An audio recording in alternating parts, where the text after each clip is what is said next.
কেউ যদি হাঁচি দেয় জোরে আলহামদুলিল্লাহ বলে, কোনো ব্যক্তি যদি সেটা শুনতে পায়, হাসির জবাব না দিলে কি গুনাহ হবে? খুবই সুন্দর একটি এবং দরকারি একটি প্রশ্ন।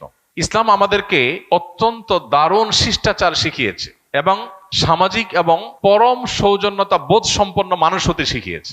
অন্য কোনো সমাজে, অন্য কোনো সভ্যতা ইসলামের মতো এত বেশি আপনাকে সৌজন্যতা বোধ সম্পন্ন মানুষ হতে শেখায় নাই। যেমন কেউ যদি আপনাকে সালাম দেয়, আসসালামু আলাইকুম ওয়া রাহমাতুল্লাহ, আল্লাহ বলেছেন ওয়াইদা হুয়্যিতুম বিতাহিয়্যাতিন ফাহাইয়ু বিআহসানা মিনহা আও রুদ্দুহা। তোমাদেরকে কেউ যদি কোনো ভাষায় অভিবাদন জানায়, সালাম জানায়, তাহলে তুমি সে যতটুকু দিয়ে তোমাকে অভিবাদন দিয়েছে, সৌজন্যতা ভদ্রতার খাতিরে তিনি তোমাকে সালাম দিয়ে দোয়া করেছে, তুমি চুপচাপ থাকতে পারো না, তোমাকেও জবাব দিতে হবে পাল্টা। এবং সেটা তিনি যা বলে দিয়েছেন কমপক্ষে অতটুকু, বরং তার চাইতে বেশি দেওয়া উচিত, না হলে কমপক্ষে যতটুকু বলেছে ততটুকু। কেউ যদি বলে আসসালামু আলাইকুম ওয়া রাহমাতুল্লাহ, তুমি চুপ থাকলা, তুমি গুনাহগার হবে। কেউ যদি আসসালামু আলাইকুম ওয়া রাহমাতুল্লাহ বলার পর জবাবে যদি আপনি বলেন ওয়া আলাইকুম আসসালাম, শুধু কমায় বলেন, তাহলে আপনি গুনাহগার হবেন। তিনি যতটুকু বলেছেন কমপক্ষে ততটুকু বলতে হবে, পারলে বাড়িয়ে বলবেন। তিনি আসসালামু আলাইকুম বললে আপনি বলবেন ওয়া আলাইকুম আসসালাম ওয়া রাহমাতুল্লাহ। তিনি যদি বলেন আসসালামু আলাইকুম ওয়া রাহমাতুল্লাহ, তাহলে আপনি বলবেন কি? ওয়া আলাইকুম আসসালাম ওয়া রাহমাতুল্লাহি ওয়া বারাকাতুহু। অনেক ইমামদের মতে এরপরে মাগফিরাত ইত্যাদিও যুক্ত করা যায়। আলবানী রাহিমাহুল্লাহ এরকম একটা কথা বলেছেন, যদিও বিশুদ্ধ মত অনুযায়ী অবারাকাতুহু শেষ, এতটুকু। যদি কি অবারাকাতুহু বলে তো আপনি অতটুকুই বলবেন। এটা হলো সৌজন্যতার শিক্ষা, যে আপনাকে একজন সালাম দিল, অনেক লোক আছে অহংকারী, সালামের জবাব শুনে মাথা ডুলায়, দুইটা ঠোঁট নাড়ালে হয়ে যায়, সেখানে আস্ত মাথা নাড়াচ্ছে। কোনো যুক্তি আছে? যে কাজ দুই ঠোঁটে করা যায় সেটার জন্য সে কি করতেছে? পুরো মাথা নাড়াচ্ছে। অনেকে মাথাও নাড়ায় না অহংকারের কারণে, এটা গুনাহ। সালাম দেওয়া কিন্তু ওয়াজিব না, কিন্তু সালামের জবাব দেওয়া ওয়াজিব। এবং জবাব মনে মনে দিলে হবে না, শুনায় দিতে হবে, কারণ শুনায় না দিলে লোকটা মনে কষ্ট পাবে। শুনায় না দিলে লোকটা মনে করবে আমি সালাম দিলাম, আমাকে ইগনোর করলো। তো আপনাকে এই সৌজন্যতা ইসলাম শিখিয়েছে। ঠিক একই ভাবে কেউ যদি হাঁচি দেয়, এখন বিজ্ঞান গবেষণা করে বের করেছে, বহু বৈজ্ঞানিক গবেষণা আপনার অনলাইনে খুঁজলে পাবো, যে মানুষ যে হাঁচি দেয়, এই হাঁচিটা মানুষের স্বাস্থ্যের জন্য ভালো। হ্যাঁ, অনবরত ঠান্ডার কারণে হাঁচি, সেটা তো অসুস্থতা, কিন্তু স্বাভাবিক যে হাঁচি, মাঝে মধ্যে হাঁচি হওয়া, এটা মানুষের স্বাস্থ্যের জন্য ভালো। হাঁচির ফলে মানুষের শরীর নির্ভর হয়ে যায়, নানান দিক থেকে মানুষের উপকারিতার পেছনে আছে, বিভিন্ন বৈজ্ঞানিক গবেষণা আছে, অনলাইনে বহু আর্টিকেল খুঁজে পাবেন। তো এই হাঁচি যে মানুষের জন্য ভালো এবং উপকারী একটা বিষয়, এই জিনিসটা তো আমরা জানতাম না। নবী সাল্লাল্লাহু আলাইহি সাল্লামের একটা হাদিস আছে, ফাইন্না শাইতানা ইয়াবিতু ফি খাইশুমি আহাদিকুম, মানুষের নাকের যে বাঁশি উপরের অংশ, এখানে শয়তান বসবাস করে, লুকায় থাকে, মানুষের শরীরকে প্রভাবিত করে, তাকে খারাপ দিকে ডাইভার্ট করে।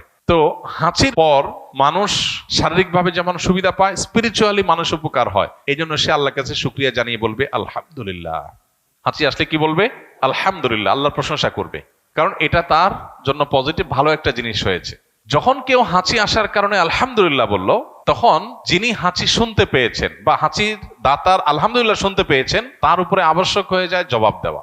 এই যে সৌজন্যতার শিক্ষা। হ্যাঁ, হাঁচি যখন আসবে, হাঁচির ফলে নাক থেকে অনেক সময় ময়লা বের হয়, পানি বের হয়, গন্ধ ছড়াতে পারে, আশপাশে মানুষের কষ্ট হতে পারে। সেজন্য আমাদের হাঁচি বিভিন্ন উপায়ে আমরা সেটা যাতে অন্য পরিবেশকে নষ্ট না করে, অন্য মানুষকে নষ্ট না করে, সেজন্য আমরা হাতে, নিজের কাপড়ে, অন্য কিছুতে, টিস্যু বা কিছু দিয়ে আমরা হাঁচি দেবো। সেটা তো অবশ্যই পার্ট অফ সৌজন্যতা, সেটা আমরা করবোই।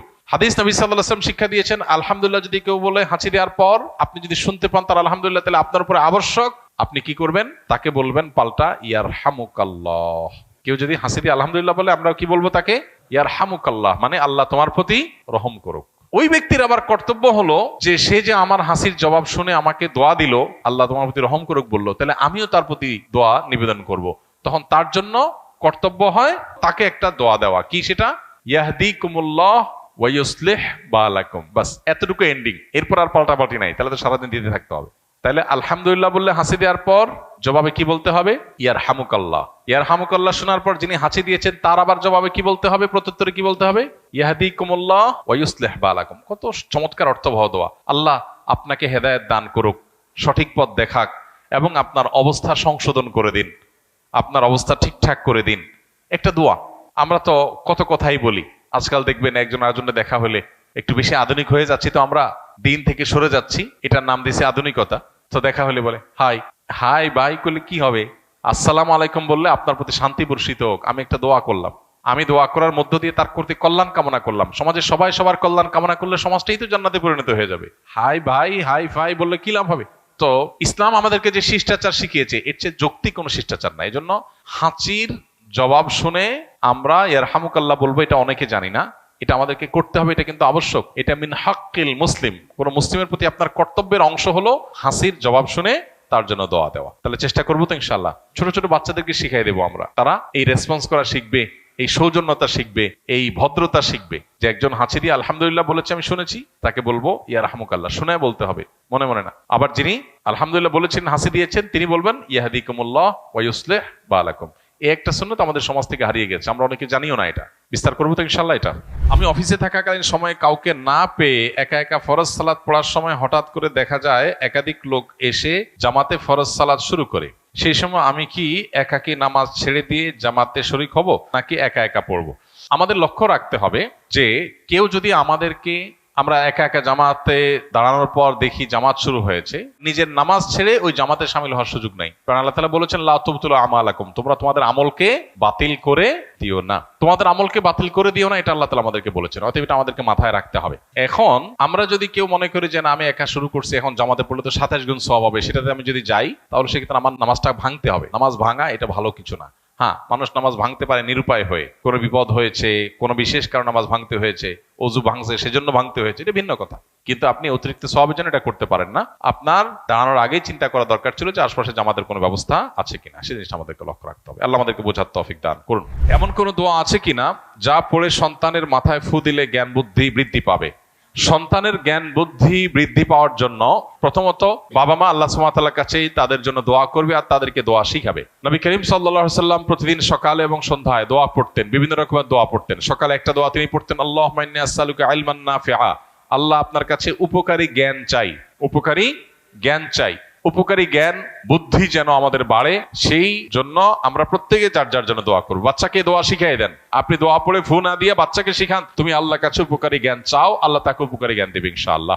তাছাড়া উপকারী জ্ঞানের পথে যে সমস্ত অন্তরায় আছে, মোবাইল ফোনের নেশা, তারপরে সোশ্যাল মিডিয়ার আসক্তি, টেলিভিশন সহ বিভিন্ন রকমের ডোপামিনের যে আসক্তি আমাদের শিশুদেরকে ধ্বংসের দ্বারপ্রান্তে নিয়ে যাচ্ছে, সেখান থেকে শিশুকে আপনি রক্ষা করেন, শিশুর মেধা নষ্ট হওয়ার পথগুলো থেকে রক্ষা করেন, ইনশাআল্লাহ অটোমেটিক সে মেধাবী হবে, সে বুদ্ধিমান হবে। এবং আল্লাহ তাআলার কাছে দোয়া যখন করবো ইনশাআল্লাহ শিশুকে আল্লাহ তাআলা তার জীবনে, তার জ্ঞানে গুণে এবং সবকিছুতে বারাকা দান করবেন। আমি এক স্থানে আসরের ফরজ সালাত জামাতে পড়তে গেলে প্রথম রাকাত সূরা ফাতিহার পরে সূরা মিলানোর আগেই রুকুতে চলে যায়, এমত অবস্থায় করণীয় কি?